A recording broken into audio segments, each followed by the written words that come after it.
ተናስነ ተከበራችሁ የብሬዲዮ ቤተሰቦችና አድማጮች የዕለቱን ዜናዎች እናሰማችኋለን። ዜናውን እናሰማችሁን አቶ መስፋና ታምሩገናን ባለንበት ሰዓት አቆጣጠር የዛሬ ሐምሌ 7 ቀን 2018 ዓ.ም ዜናዎችን ከማሰማታችን በፊት አርዕስተ ዜናውን እናስቀድማለን።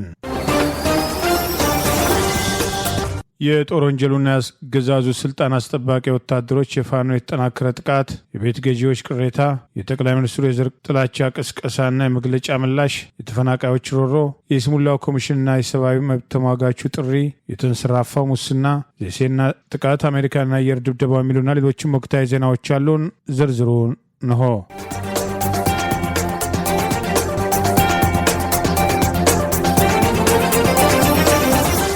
የአገዛዙ ስልጣን አስጠባቂ ወታደሮች አስገድዶ መድፈርን ዛሬም እንደ ጦር መሳሪያ እየተጠቀሙ መሆኑን የ8 ዓመቷ ታዳጊ ሕፃን በአገዛዙ 2 የሰራዊት አባላት በአሰቃቂ ሁኔታ መደፈሯን ምኒልክ ዕዝ አስታወቀ።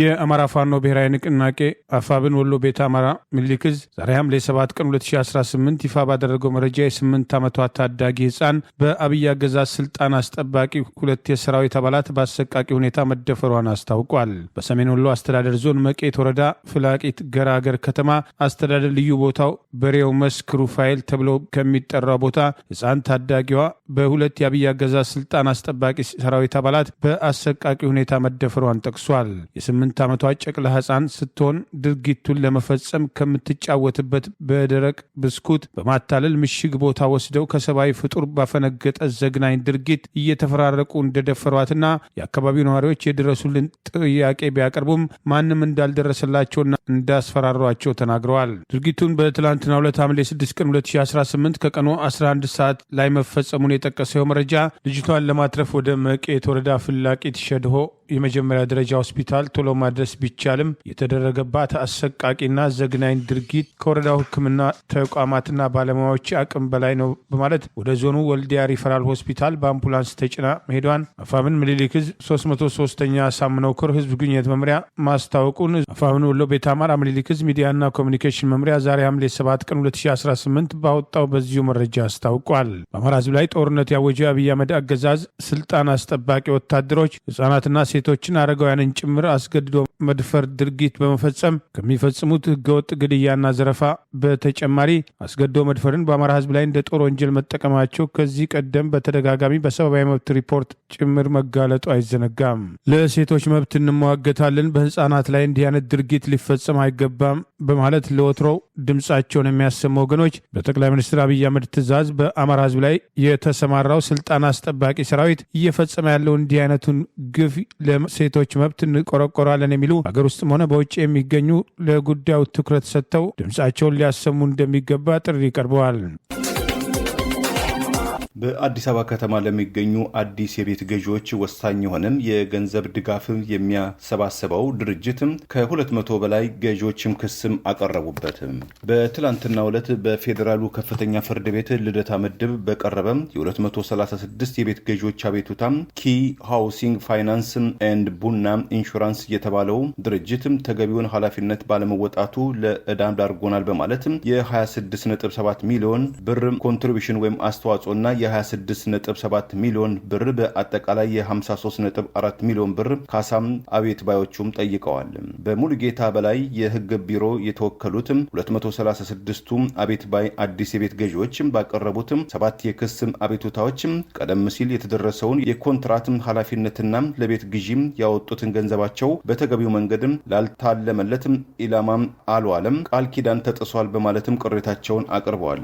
ከደንበኞቹ የውል ቃል ኪዳን ፈርሷል ክስ የቀረበበት ኪ ሃውሲንግ በበኩሉ በኢትዮጵያ በተለይ በአዲስ አበባ ከተማ ውስጥ የተከሰተውን የመኖሪያ ቤት እጥረትን ለመቀነስ በምሳሌነት ጣልቃ መግባቱ ህጋዊና የሚበረታታ እንጂ ለወቀሳና ለክስ የሚያጠይቅ አይደለም በማለት የመከላከያ ሐሳቡን ለፍርድ ቤቱ አቅርቧል። ከአዲስ አበባ ገዢዎችም በሚገኝ የገንዘብ ክፍያ ወይም ኮንትሪቢዩሽን ላይ ጥገኛ ነው፣ አዲስም ተመዝጋቢ ከሌለም እንቅስቃሴ የለም ማለት ነው የሚል መከራከሪያ ሐሳብ በአቤት ባዮቹ ቤት ገዢዎች በኩል የቀረበበት ኪ ሃውሲንግ ተወካይ የሆኑት ብርሃኑ ከፍ ያለው የድርጅታቸው ዋነኛ ዓላማ አዲስ ቤት ሰሪዎችን መሬት በርካሽም እንዲያገኙ፣ ዘመናዊ ቴክኖሎጂዎች በተግባር ላይ እንዲውል፣ ለልማት የሚወጡ ከፍተኛ ወጪ እንዲቀንስ፣ ድርጅታቸው ተመጣጣኝ ቤቶችን ለደንበኞች በወጉ ለማቅረብ የሚያደርገውን ጥረት አካል መሆኑን በመግለጽ የቀረበባቸውን የገጽታ ማጣጣልን ተቀባይነት የለውም በማለትም ተከራክረዋል። ከአዲስ ቤት ገዢዎቹ በተገኘ ገንዘብ ለመሬት ግዢና ለግንባታ ጥቅም እያዋለው ነው የሚል አቤቱታም የቀረበበትም ኪ ሃውሲንግ ኩባንያ በራሱ የገንዘብ ምንጭም እንደሚንቀሳቀስም፣ የፕሮጀክቱ መዘግየትም በመካከለኛው ምስራቅ እየተካሄደ ከሚገኘው ጦርነትም የጥሬ ዕቃዎችና የግንባታም ግብዓቶች እጥረት መከሰቱን በምሳሌነት በማቅረብ ራሱን ለመከላከል መሞከሩም ተመልክቷል። በፍርድ ቤትም የቀረቡትም 7 የአዲስ ቤት ገዢዎችም አቤቱታና የፋይናንሳቸው ኪ ሃውሲንግ ጉዳይ በእንጥልጥል ላይ መሆኑም ታውቋል። እቴጌ ጣይቱ ክፍለ ጦር በተጉለትና ቡልጋ አውራጃ አንኮበር ክላስተር በጠላት ላይ ድል መቀዳጀቱ ተገለጸ። ደጃዝማች ተሰማ እርገጤ ክፍለ ጦር በበኩሉ በአንዳ በቁጥጥር ስር ማድረጉን አስታውቋል።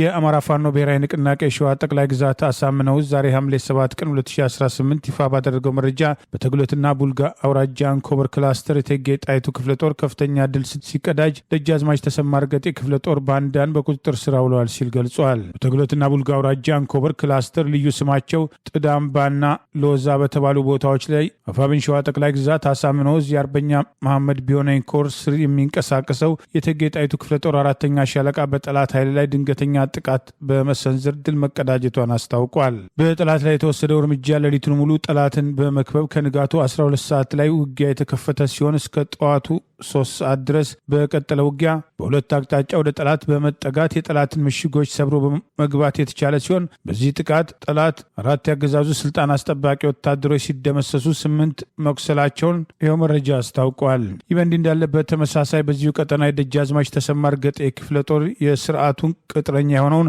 አቶ አለሙ ደጀኔ ቀደም ሲል በሸዋሮቢት ከተማ አስተዳደር የ03 ቀበሌ የሚሊሻ አባል የነበረ ለአገዛዙ መረጃ ሲያቀብል በሸዋሮቢት 06 ቀበሌ በቁጥጥር ስር ማድረጉን አስታውቋል። የግለሰብ መሳሪያ የመሸከም አቅሙ ሲደክም በፋኖ ቀጠና በቀን ሰራተኝነት ተሰማርቶ መረጃ እንዲያቀብል ተልዕኮ ተሰጥቶት ሲሰራ እንደነበር ግለሰቡ ቃሉን በቁጥጥር ስር ከዋለ በኋላ መስጠቱን ይኸው መረጃ ጠቅሷል። በወር 1500 ብር እየተከፈለው ግዳጁን ሲያሳካ 50 ሺህ ብር እንደሚከፈለው ተፈራርሞ መጥቶ እንደነበር ከሃዲውን በቁጥጥር ስር ማድረጉን ተከትሎ አፋብን ሸዋ ጠቅላይ ግዛት አሳምነው ህዝብ ግንኙነት መምሪያ ዛሬ ሐምሌ 7 ቀን 2018 ባወጣው በዚሁ መረጃ ገልጿል። ይህ በእንዲህ እንዳለ አፋብን ሸዋ ጠቅላይ ግዛት አሳምነው ይፋትና ጥሙጋ አውራጃ አንጾኪያ ገምዛ ወረዳ የኩሬ ጎደል ቀበሌ ህዝብ ጋር ሰፊው ህዝባዊ ውይይት ማካሄዱን ዛሬ ሐምሌ 7 ቀን 2018 ባወጣው ተጨማሪ መረጃ ገልጿል። የመሐመድ ቢሆነኝ ኮር እስቴ ጎማ ተራራ ክፍለ ጦር ነጻ ባወጣቸው የወረዳ ከተሞች በ6 ኪሎ ሜትር ርቀት ላይ የምትገኘውን ቀበሌ ሐምሌ 5 ቀን 2018 ዓ.ም በኩሬ የጎደል ቀበሌ አቧር ከተማ ከነዋሪዎች ጋር ሰፊ ህዝባዊ ውይይት ማድረጉን አስታውቋል። ህዝቡ ሴት ወንድ ሳይል በነቂስ ወጥቶ ስብሰባውን የተሳተፈ ሲሆን መድረኩን የመሩት የአፋብን ወታደራዊ ቃል አቀባይ አበበ ሙላቱና ሌሎችም የእዝና የኮር የክፍለ ጦር አመራሮች መገኘታቸውን ጠቅሷል። በውይይቱ ላይ ትግላችን ገፊ ምክንያቶች፣ ትግላችን ያለበት ደረጃ፣ ልማትና ትግል እንዲሁም ህዝባዊ አደረጃጀትን ማጠናከር የሚሉ ጉዳዮች ተነስተው ሰፊ ውይይት እንደተደረገባቸው እዙ ባወጣው በዚሁ መረጃ ጠቅሷል። ማህበረሰቡ የትግሉን ገፊ ምክንያቶች የዘነጋው ባይሆንም ብልጽግና በየጊዜው ከሚሰራው ደባ አንጻር ለማህበረሰቡ አጽንኦት እየሰጡ ንቃት ህሊናውን ማሳደግ ተገቢ መሆኑ ታምኖበት በአጀንዳነት መቅረቡን የአፋብን ወታደራዊ ቃል አቀባይ አርበኛ አበበ ሙላቱ ይህኑ መድረክ አስታኮ በሰጠው አስተያየት መግለጹን መረጃው ጠቅሷል። የትግሉ ገፊ ምክንያቶችና ትግላችን የደረሰበት የእድገት ደረጃ ለተሰብሳቢ ማህበረሰብ በስፋት ተብራርቷል ያለው የህዝቡ መረጃ የአፋብን ወታደራዊ ቃል አቀባይ በህዝቦች ላይ የተደቀነውን የህልውና አደጋ አሳሳቢ ደረጃ በመድረሱ አማራጭ ወዳለው የትጥቅ ትግል መገባቱን ህዝብን እያሸበረ ይፋ ጦርነት የከፈተው የብልጽግና አገዛዝ ከስልጣን እስካልተወገደ ድረስ የአማራ ህዝብ እንደ ህዝብ ከምድረ ገጽ መጥፋቱ የማይቀር ነው በማለት የስርዓቱን አስከፊነት ጭምር በማንሳት ፋኖ ለህዝቡ የህልውና ትግል እያደረገ ያለውን አስተዋጽኦና ተጋድሎ መነሳቱም ተጠቅሷል። ከስብሰባ በኋላ የአፋብን ሸዋ ጠቅላይ ግዛት አሳምነው ወታደራዊ ባህል ቡድን አባል አርበኛ ነዋይ በቀረርቶና በፉከራ ስብሰባውን ማድነቁን፣ የስብሰባው ተሳታፊዎችም የቀረበላቸውን ሀሳብ መቀበላቸውን፣ ለህልውናቸው ከሚታገለው ፋኖ ጎን ቆመው የሚችሉትን አስተዋጽኦ ማድረጋቸውና በፋኖ በኩል ሊሻሻሉ ይገባሉ ያሏቸውን ጉዳዮች ጭምር በግልጽና በነጻነት ማንሳታቸውን አፋብን ሸዋ ጠቅላይ ግዛት አሳምነው ህዝብ ግንኙነት መምሪያ ዛሬ ሐምሌ 7 ቀን 2018 ባወጣው በዚሁ መረጃ ገልጿል። ጠቅላይ ሚኒስትር አብይ አህመድ የታሪክ ክፍተቶችን ለፖለቲካዊ ትርፍ እየተጠቀሙ ነው ሲል የትግራይ ባህልና ቱሪዝም ቢሮ በጠቅላይ ሚኒስትሩ ላይ የሰላ ትችት አቀረበ። ጠቅላይ ሚኒስትሩ በደብረ ማርቆስ የአየር ማረፊያም ሊያስመርቁ በቅርቡ በተገኙበት ወቅት የአጼ ዮሐንስን የጎጃም ሕዝብ ላይ ያደረሱትን የተባለም ግፍ መቼም እንደማይረሳው መናገራቸውን በታሪክ ውስጥ የተፈጸሙ ጉድለቶችን እየመዘዙ በመጠቀም ለፖለቲካዊ ትርፍ እየተጠቀሙበት በመሆኑ ከአንድ ሀገር መሪ የማይጠበቅ በሕዝቦች መካከል ልዩነትን ለመፍጠር የሚደረግም ጥረቶችም መቆም አለባቸው ሲል የባህልና ቱሪዝም ቢሮ አሳስቧል። ጠቅላይ ሚኒስትሩ በተለያዩ ጊዜያት ያደረጓቸው ንግግሮችን በመጥቀስ በሕዝብ ዘንድ መከፋፈልን የሚፈጥሩ ናቸው ያለው ይኸው የትግራይ ክልል የቱሪዝም ቢሮ ይህንን ተከትሎ በዛሬው ዕለት የክልሉ ባህልና ቱሪዝም ቢሮ ባወጣው መግለጫ የኢትዮጵያ መሪ የታሪክን ጉድለቶችን ለስልጣን ማቆያነት ለፖለቲካዊ ትርፍ እየተጠቀሙበት ነው ሲል ወቀሳም ሰንዝሯል። ቢሮ ባወጣው ይፋዊ መግለጫ ጠቅላይ ሚኒስትሩ በቅርቡ የደብረ ማርቆስ አየር ማረፊያን ምርቃትን አስመልክተው ባደረጉት ንግግርም እንደዚሁም ባለፈው 2013 ዓ.ም ከደሴ ማህበረሰብ ጋር በነበራቸው ቆይታ በአጼ ዮሐንስ አራተኛው የንግስና ዘመን በጎጃምና በወሎ ህዝቦች ላይ የደረሱ ታሪካዊ ያሏቸውን ክስተቶችን ያነሱበትን መንገድ በህዝቦች መካከል ልዩነትን ለመፍጠር ያለመ ነው ብሎታል። በማከልም ይህ አይነቱ የታሪክም አተረጓጎም የአገር አንድነትን ከማምጣትም ይልቅም ክፍፍልን የሚፈጥር ከአንድ የመንግስት መሪ የማይጠበቅ ኃላፊነት የጎደለው ተግባር ነው ሲል ኮንኗል። እንደ ትግራይ ክልል ባህልና ቱሪዝም ቢሮ መግለጫ ከሆነ አጼ ዮሐንስ አራተኛው በአጼ ቴዎድሮስም ዘመን ተጀምሮ ያልተጠናቀቀውን የፌዴራላዊነት የጠበቁ ናቸውም ብሏል። በማከልም ኢትዮጵያ ወደ መበታተን አደጋ አምርታ በነበረችበት ወቅት የፌዴራላዊ አስተዳደር ስርዓትን በመከተል የአገር አንድነትና ደህንነትን የጠበቁና የህዝቦችን የሀገር ፍቅር ስሜትን ያሳደጉ መሪ ናቸውም ሲል አትቷል።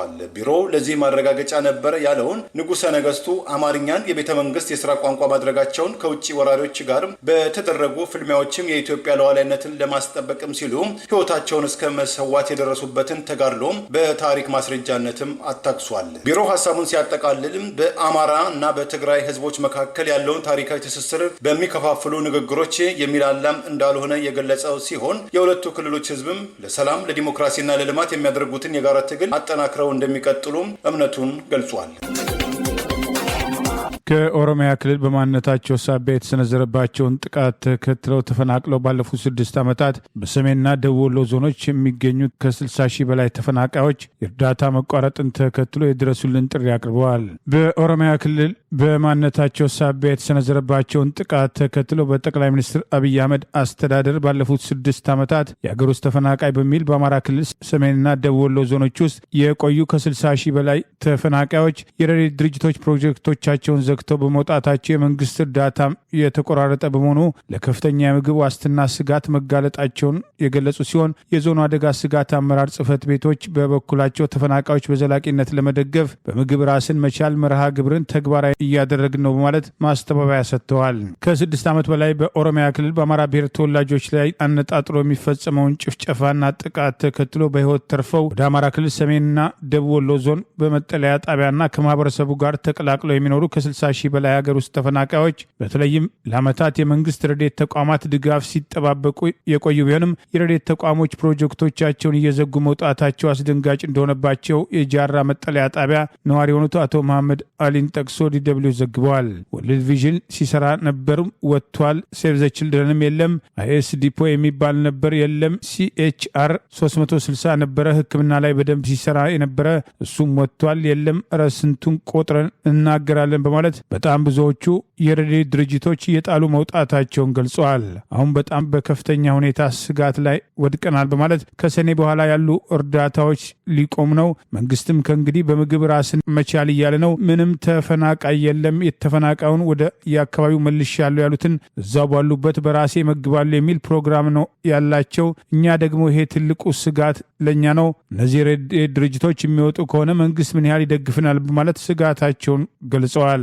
ለ11 ወራት ምንም አይነት ድጋፍ ከመንግስት እንዳላገኙ የሚናገሩት በደቡብ ወሎ ዞን በተንታ ወረዳ አምባ ማርያም 01 ቀበሌ የሚኖሩ አቶ አባተ ደምሴ የተባሉ ተፈናቃይ መንግስት ያልሆኑ ተቋሞች የገንዘብ ድጋፍ እንዳደረጉላቸው አስታውሰው ድጋፍ በጭራ ጭራሽ የለም። እንደው ይኸው አምና በነሐሴ ወር ላይ ቀለብ የሚባል ነገር የመጣልን እንጂ በዚህ የሚባል ድጋፍ ከመንግስት በኩል የለም በማለት የችግሩን አሳሳቢነት ገልጸዋል። ተንቀሳቅሶ ስራ ለመስራት የጸጥታ ችግር ፈተና እንደሆነባቸው የሚናገሩት ወይዘሮ ሉባባ ደምሴ ሌላዋ ተፈናቃይ የምግብ ድጋፍ የሚያደርግላቸው አመልድ እጅ መቆራረጥ ስጋት ፈጥሮብናል ያሉ ሲሆን ስጋት ላይ ነው ያለነው፣ አሁን በራብ ልንወድቅ ነው ብለን እናስባለን በማለት እንጨት ሰብረን መመገቢያ የለንም፣ በወዲህም በወዲያም ጦርነት ነው የሚጠብቀን፣ ምግብ ይኸው አመልድ ነበር እሱም ሰጥቶ ቀጥ እያለ ነው፣ አመጣጡ ሁኔታው እንደ ድሮ አይደለም በማለት የተቆራረጠው እርዳታም እየጠፋ መምጣቱን በስጋት አንስተዋል። በኦሮሚያ ክልል በተጠናከረ መንገድ የአማራ ብሔር ተወላጆች ላይ ሰፊ ዘመቻና ጥቃት የተፈጸመው ጠቅላይ ሚኒስትር አብይ አህመድ ወደ ስልጣን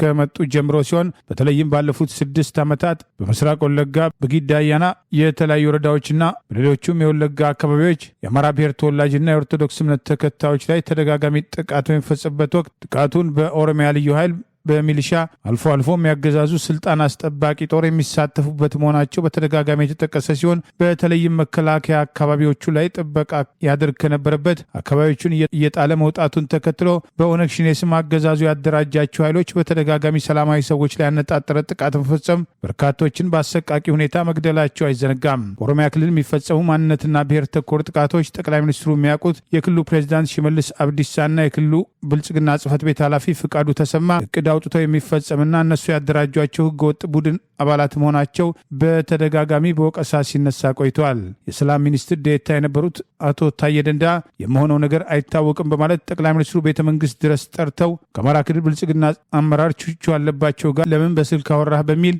አማራን አጠፋለሁ እስከ ማለት መድረሳቸውን ለዳግም እስር ከመዳረጋቸው በፊት ምስክርነት መስጠታቸው አይዘነጋም።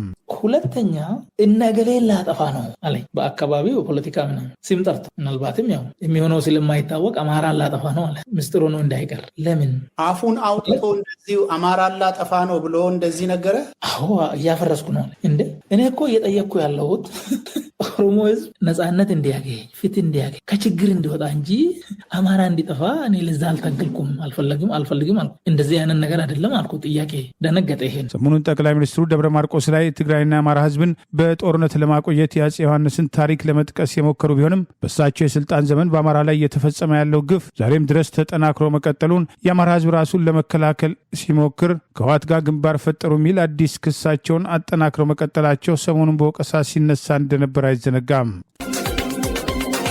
ታዋቂው የሰብአዊ መብት ተሟጋች ብሔራዊ ምክክር ጨዋነት፣ ሰላም ወዳድነት፣ ይቅር የመባባል መንፈስ፣ ተጠያቂነት፣ ቅን ልቦናና ከስልጣን በላይ ሀገርን የሚያስቀድም መሪና ፖለቲከኛ የሚፈልግ ቢሆንም ከነዚህ ሁሉ ተቃራኒ ሆነው ጨካኝና አምባገነን እንደ አብይ ያለ መሪ ባለበት ምክክሩም የውሸት እርቁም የማይጸና ነው በማለት የይስሙላው ምክክር ኮሚሽን ሂደት ተከትሎ ተቃውሞውን አሰማ።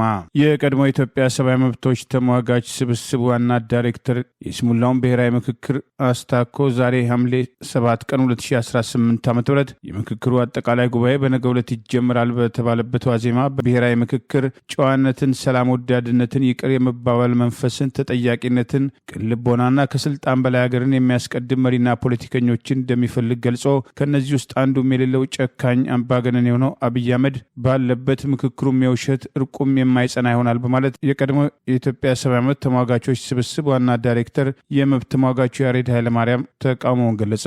ጠቅላይ ሚኒስትር አብይ አህመድ የፖለቲካ ተቀናቃኞቹን በየእስር ቤቱ ያጎረ መሪ፣ አደባባይ የተቹትና የነቀፉትን ሁሉ እያሳደደ የገደለ፣ ያስገደለ፣ ያሰደደና ያዋረደ፣ ለስልጣን ያሰጉኛል ያላቸውን የመንግስት ሹሞች፣ የክልል ባለስልጣናትና ታዋቂ ግለሰቦችን ጭምር ባዘጋጀው የኮሎኔል ነገኛ አይነት ስውር ገዳይ ስኳድ ህይወታቸውን እየቀጠፈ ያስወገደ፣ በህዝቦች መካከል ጥላቻ እንዲነግስና ግጭት እንዲባባስ ደከመኝ ሰለቸኝ ሳይል የሚሰራና ግጭቶችን ሆን ብሎ የሚጠነስስ ተፋላሚ የፖለቲካ ኃይሎችን በንቀት አይን እያየ ሰላም ውይይትና ድርድሮች ሆን ብሎ እንቅፋቶችን የሚፈጥር፣ ለስልጣን ሲል አገር ቢበተን እንኳን ግድ የማይሰጠው፣ ባጭሩ ጨካኝና መዋሸት የማይሰለችው አምባገነን መሪ ባለበት ሀገር በብሔራዊ ምክክር ስም ኢትዮጵያ እየመከረች ነው ማለት የአመቱ ያፈጠጠ የፖለቲካ ቧልት ነው። በኢትዮጵያ ህዝብ ስም የሚነግዱ ልሂቃን የዚህ ጥፋት ተባባሪዎች ናቸው ማለት ወቀሳ አቅርበዋል። የመብት ተሟጋቹ ያሬድ ኃይለማርያም እውነተኛ የህዝብ ተወካዮች ከድርድሩ በፊት ቢያንስ በግፍ የታሰሩ የፖለቲካ እስረኞች ከድርድሩ በፊት እንዲፈቱና የውይይቱ አካል እንዲሆኑ የምክክር ኮሚሽኑ ገለልተኛ ያለመሆኑና የገዢው ፓርቲ ጣልቃ ገብነት እንዲቆም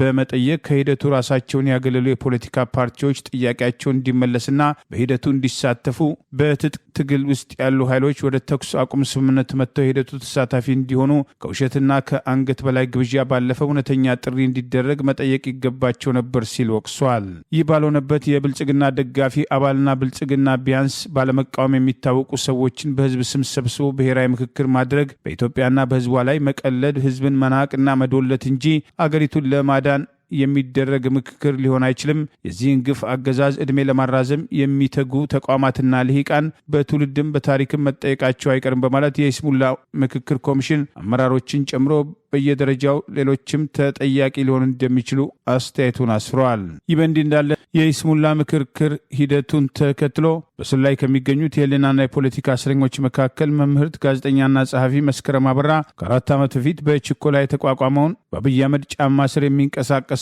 የምክክር ኮሚሽን በተረኝነት የኦሮሞ ብልጽግና ፓርቲን ጉዳይ ለማስፈጸም ተልዕኮ የተሰጠው እንጂ የአማራ ህዝብ በሂደቱ ውስጥ ተሳታፊ ሊሆን እንደማይችል፣ እውነተኛ ምክክር እንደማይደረግ አስቀድማ በመግለጽ በየትኛውም ደረጃ አማራ እንደ ህዝብ በዚህ የይስሙላ ምክክር ውስጥ እንደማይወክልና ሂደቱም ተቀባይነት እንደሌለው በሰነድ አስደግፋ ጭምር ተቃውሞዋን ማቅረቡ አይዘነጋም። በኢትዮጵያ እውነተኛ ምክክር እንዲደረግ ገለልተኛ ኮሚሽን እንዲቋቋም ጠቅላይ ሚኒስትሩ በአማራ ህዝብ ላይ የከፈቱትን ጦርነት ጨምሮ በአገሪቱ ስልጣን ማስቀጠያ ያደረጉት የእርስ በርስ ጦርነት እንዲቆም፣ በግፍ ያሰሯቸው የህሊናና የፖለቲካ እስረኞች እንዲፈቱ፣ ለሁሉን አቀፍ ውይይት የአገሪቱን የፖለቲካ ችግር በእውነተኛ መንገድ ለመፍታት ገለልተኛ ኮሚሽን ሊቋቋም እንደሚገባ ይቀርቡ የነበሩ ጥያቄዎችን ጠቅላይ ሚኒስትሩና አገዛዛቸው ሲገፉ መቆየታቸው አይዘነጋም።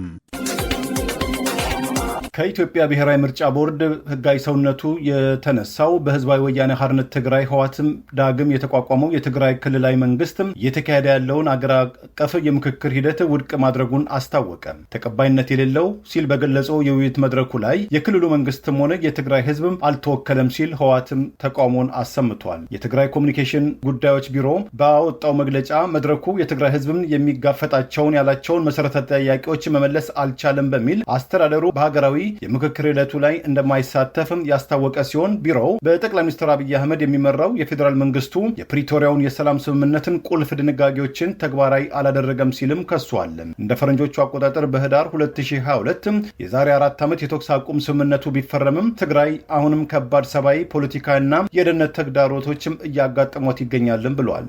መግለጫው ሲቀጥልም የትግራይ ህዝብም የፕሪቶሪያው የሰላም ስምምነት የክልሉን የግዛት አንድነት ለማስከበር የትግራይ ያልሆኑ ኃይሎች የይገባኛል ጥያቄ ከሚያነሱባቸው አካባቢዎች እንዲወጡ ለማድረግ ተፈናቃዮችን ወደ ቀያቸው ለመመለስና ከጦርነት በኋላ የሚደረገው መልሶ ማቋቋምና ግንባታ ለማስጀመር መንገድ ይከፍታል የሚል እምነት ነበረው ሲል ገልጾ፣ ይሁን እንጂ የፌዴራል መንግስቱ የፕሪቶሪያውን ሰላም ስምምነት ተግባራዊ ከማድረግ ይልቅ ወደ ሌላ ዙር እገዳና የድሮን ጥቃቶችን መሸጋገሩን እንደዚሁም የዘር ማጥፋትም ቀጥሏልም ሲል ከሷል። መግለጫው የፌዴራል መንግስቱ የትግራይን ከሀገራዊ ተቋማት እያገለለ ነው ሲል የከሰሰ ሲሆን ክልሉ በፌዴራል ጉዳዮች ላይ የመወከልና የመሳተፍ መብትም ተነፍጓልም ብሏል። ቢሮው የምክክር ኮሚሽኑን በመጥቀስም ሂደቱን የፌዝ የምክክር መድረክ ሲልም ያጣጣለው ሲሆን በምክክሩ ላይ እየተሳተፉ ያሉ የትግራይ ህዝብና መንግስት የሚወክል ምንም አይነት አካል የለም ሲልም አቋሙን ገልጿል። በማከልም በውይይቱ ላይ እየተሳተፉ ያሉ ማንኛውም የትግራይኛ ቋንቋ ተናጋሪዎች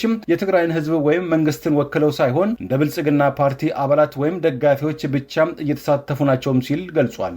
ይህም መግለጫ የወጣው ሀገራዊ ምክክር ኮሚሽኑ ለሀገራዊ ውይይቶች አጀንዳ ለማቅረብ ለመቅረጽ በመላ ኢትዮጵያ የሚካሄደው የምክክር ሂደት አካል የሆነው የውይይት መድረክ በትግራይ ክልል መጀመሩን ተከትሎ መሆኑም ታውቋል። ኮሚሽኑ ሂደቶቹ አካታችና ገለልተኛ እንዲሆን ያለመ መሆኑን፣ ክልላዊ ምክክሮችም ለሰፊው ሀገራዊ ውይይትም መሰረትም እንደሚሆኑ በተደጋጋሚ ሲገልጽም ቆይቷል።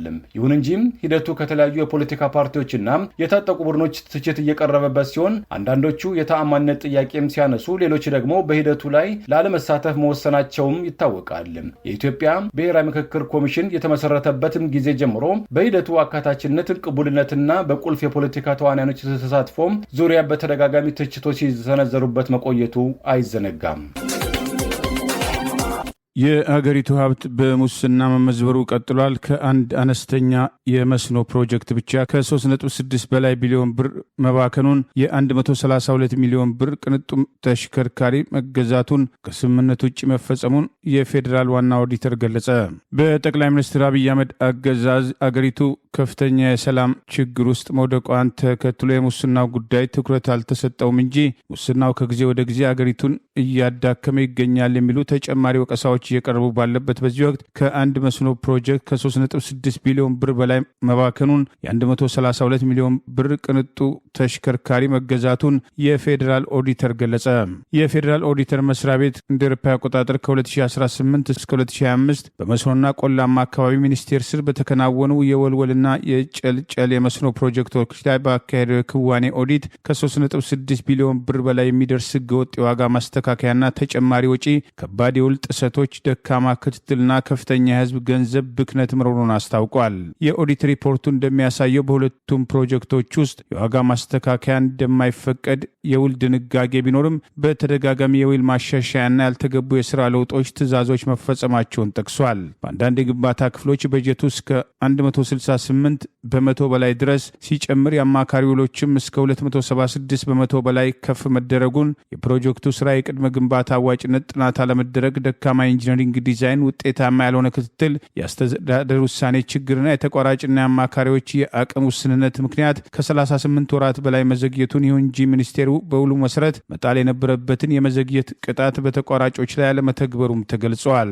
የተቋራጮችና የአማካሪዎችን አፈጻጸም በወጪ በጥራትና በጊዜ የሚገመግም መደበኛ ስርዓት ባለመኖሩ ችግሮች በወቅቱ ለማረም እንዳልተቻለ የፌዴራል ኦዲተር ገልጾ ኦዲቱ በጨልጨል የመስኖ ፕሮጀክት ከ132 ሚሊዮን ብር በላይ የህዝብ ገንዘብ በውል ውስጥ ላልተካተቱ ቅንጡ ተሽከርካሪዎች ግዢ መዋሉን፣ ከነዚህ ውስጥ አንድ የ2023 ሞዴል V6 ተሽከርካሪ ከ49 ሚሊዮን ብር በላይ ዋጋ ያለው ሲሆን ሁለት የ2023 ሞዴል ቶዮታ ፕራዶ ተሽከርካሪዎችም የ83 ሚሊዮን ብር ወጪ ማስወጣታቸውን ጠቅሷል። እነዚህ ተሽከርካሪዎች ለቴክኒክ ክትትል ተገዙ ቢባልም ተሽከርካሪዎቹ በመጨረሻ በተቋራጭ እጅ መግባታቸውን መስሪያ ቤቱ ገልጿል። በሌላ ግኝት 75 ሚሊዮን ብር የፈጀ 7 የመስክ ተሽከርካሪዎች ግዢ የተጠናቀቀ የግንባታ ስራ እንደሆነ በማስመሰል በተጭበረበረ ጊዜያዊ የክፍያ ማረጋገጫ በኩል መፈጸሙም ይህም ለተቋራጩ ተጨማሪ 6 ሚሊዮን ብር ትርፍና የአገልግሎት ክፍያ እንዳስገኘለት በዚሁ ሪፖርት ተጠቅሷል። አገዛዙ የመንግስት ሰራተኞችና የጤና ባለሙያዎች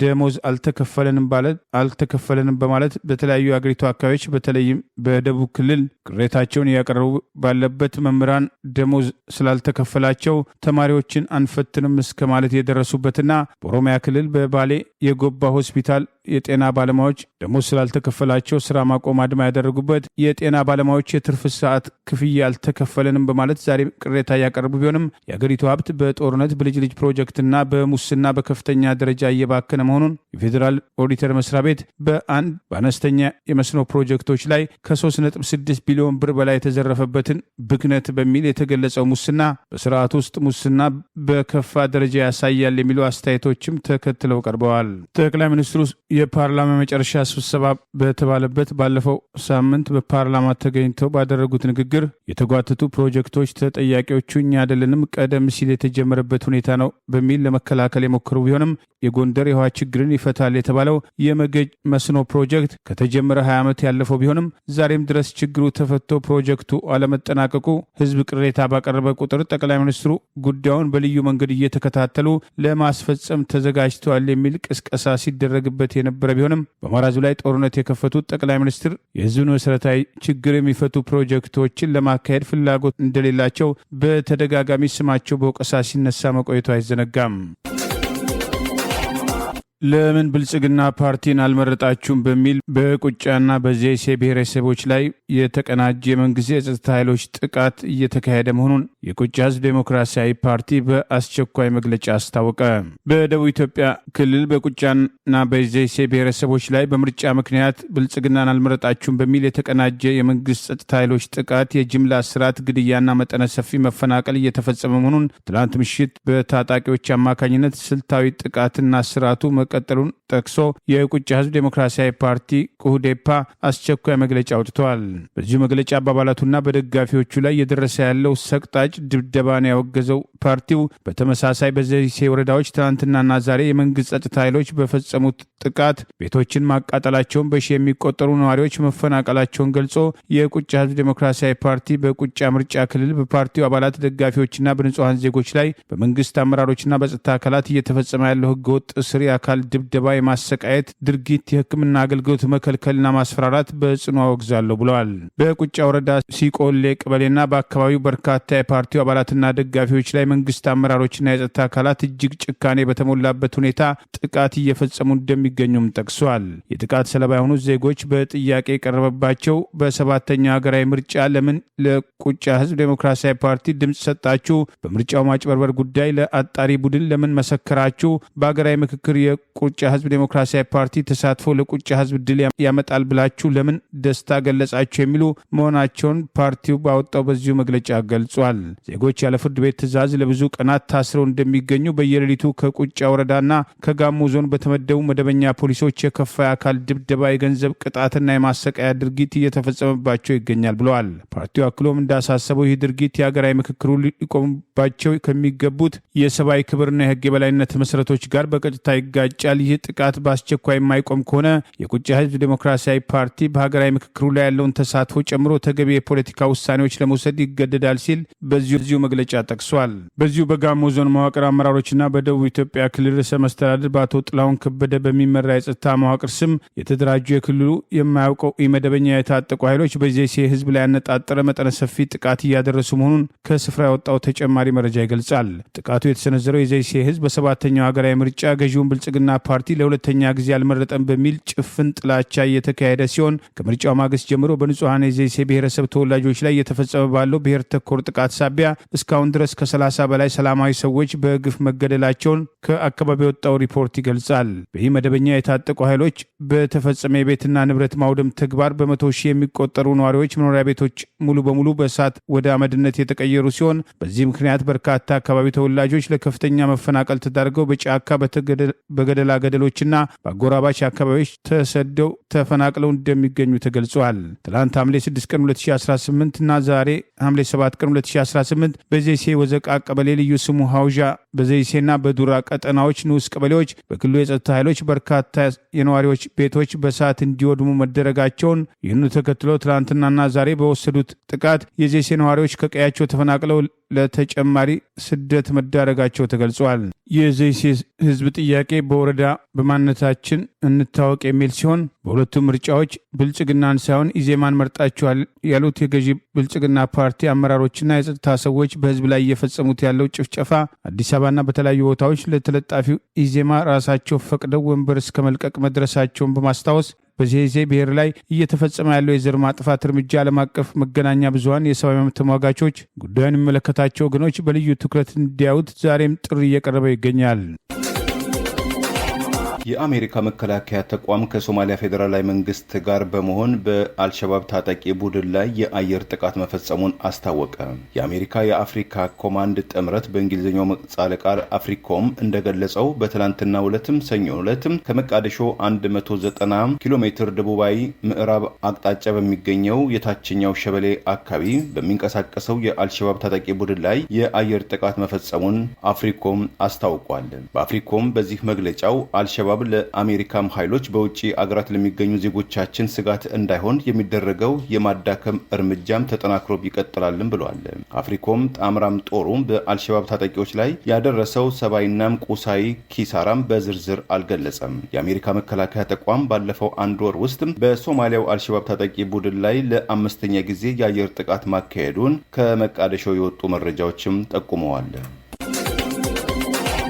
በአሜሪካና በኢራን መካከል ያገረሸው ጦርነት በባባሱም የነዳጅ ዋጋም በከፍተኛ ሁኔታም ዳግም መጨመሩም ተመለከተ። በእስያ ገበያም የነዳጅ ዋጋ ጭማሪ ያሳየ ሲሆን አንድ የቤርንት ድፍድፍ ነዳጅ ዋጋ በ1.9 በመቶም ያሻቀበ ሲሆን በበርሜል 84.87 የአሜሪካን ዶላር መድረሱም ታውቋል። በአሜሪካም ገበያም በ2 በመቶ ጭማሪ በማሳየት በበርሜል 79.75 ዶላር እየተሸጠ መሆኑን የምጣኔ ሀብት ሀብትም መገናኛ ብዙሃን ዘግበዋል። ግጭቱ ተባብሶ በመቀጠሉ በትላንትናው ዕለትም የበርነት የነዳጅ ዋጋ በ3 በመቶ ገደማ የጨመረ ሲሆን በ4 ሳምንታት ውስጥ ከፍተኛው ሆኖ መመዝገቡም ታውቋል። ከግጭቱ ጋር ተያይዞ ነጋዴዎች በሚሰጡት ምላሽ ዓለም አቀፍ የጅምላ ገበያ ዋጋ ከቅርብ ወራት ወዲህ እየዋዠቀ የመጣ ሲሆን አሜሪካና እስራኤል ባለፈው የካቲት መጨረሻ በኢራን ላይ ጥቃትም ከከፈቱ በኋላ ኢራን የሆርሙዝ ወሽመጥን መዝጋቷ ወሽመጡ 20 በመቶ የሚሆነው የዓለም ነዳጅ ዘይትና የተጣራ የተፈጥሮ ጋዝ የሚተላለፍበት ይህ ዋነኛ መስመር በአስቸጋሪ ሁኔታ ላይ መውደቁ በተለያዩ ጊዜ መዘገቡ ይታወሳል። አሁን ላይ የነዳጅ ዋጋ ጭማሪ ቢታይም ባለፈው ሚያዝያ ወር ላይ ከነበረው እጅግም ያነሰ ነውም ተብሏል። ባለፈው ሚያዝያ ወር ላይ የአንድ በርሜል በርነት ዋጋ $120 ደርሶ እንደነበረና በርካታ አገራትም የነዳጅ ዋጋን በከፍተኛ ደረጃ ለመቆጣጠር መኪናዎችን እንቅስቃሴና የነዳጅም አከፋፈልን በሬሽንና በተለያዩ መንገዶችም ሲያቀርቡ እንደነበረ ይታወሳል። ለዛሬ ያሉን ዜናዎች እነዚህ ናቸው። ዜናውን ስታደምጡ ለቆያችሁ የህብር ሬዲዮ ቤተሰቦችና አድማጮች ምስጋናችን ይድረሳችሁ። የህብር ሬዲዮ ኦፊሻል ዩቲዩብ ቻናላችንን ሰብስክራይብ ያላደረጋችሁ ሰብስክራይብ በማድረግ በተጨማሪም የደውል ምልክቱን በመጫን የህብር ሬዲዮ ቤተሰብ እንድትቀላቀሉ በአክብሮት እንጋብዛለን። እንደወትሮ ሁሉ የህብር ሬዲዮ ቤተሰቦች ፕሮግራሞቻችንን ላይክ በማድረግ ሼር በማድረግ አስተያየቶቻችሁን በመስጠት አብሮነታችሁን እንድትገልጹ በአክብሮት እንጠይቃለን። ከቻናላችን በተጨማሪ በአገር ቤት በአማራ ሳተላይት ኤቢሲ በመሰራጭበት ታገኙናላችሁ። በድጋሚ እናመሰግናለን። ጤና ይስጥልን። ቸር እንቆይ።